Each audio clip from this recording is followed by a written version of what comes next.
Hi friends, I hope you are doing well. Today we will talk about how to fix or how to solve the problem of backup on the application of AI Chatbot Nova. We click on settings.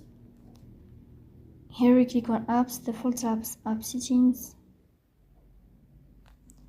On above you will search for Nova app. Then we click on first stop and we click OK. Here we click on storage. Then we click on clear cache. Then we click on Play Store. And here you will search for AI Chatbot. You will uninstall your app and you will install it again to fix that problem. So please don't forget to press the bell icon and subscribe.